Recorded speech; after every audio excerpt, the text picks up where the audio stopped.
guys.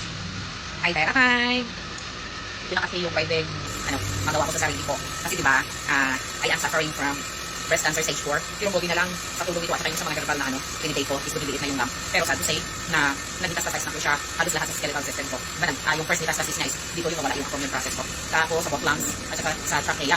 But last 2 weeks ago, lumabas na yung result ng bone scan na it shows na from skull down to here sa hip joint ko. Lahat, you can just imagine lahat na ribs, yung sternum, the clavicle, the shoulder blades, the ribs, all over the ribs, the spine, until here, the pelvic bone and the hip joint, both hip joint. Tapos dito, andito sa fingers ko, punong-puno na po yan ng cancer. Walang pinakatawad, maski isa na bone na walang cancer. Tapos sa both knees, meron na din po, at saka sa both feet, meron na po.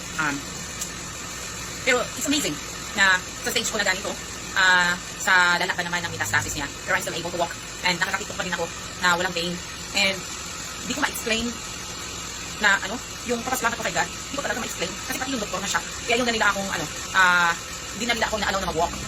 Kasi anytime daw mag-break na yung bone. Pero sabi ko sa sarili ko, ba't ko naman gagawin yun? 4 din ako na, diba? I've been suffering 4 months na hindi makalakad. Nag-wheelchair lang. Tapos ngayon, hindi ko gamitin yung natira kong strength. Diba? Si God na bahala sa lahat eh. Kasi sinusurinder ko niya sa kanya lahat. Ito nangyayari sa akin ngayon. It's a big miracle from Him. Kasi sabi ng doktor, sa stage ko na ganito, tapos sa looking sa bone scan, parang malayo na talaga yung 3 months. Tapos, dapat hindi na ako makagalaw. O kailangan na talagang may mag-alalay sa akin na 3 or 4 persons. Pero, pag si God na yung nag-work sa life mo, hindi mo na talaga mag-explain eh. It is unbelievable. And I know that my God is greater than my cancer.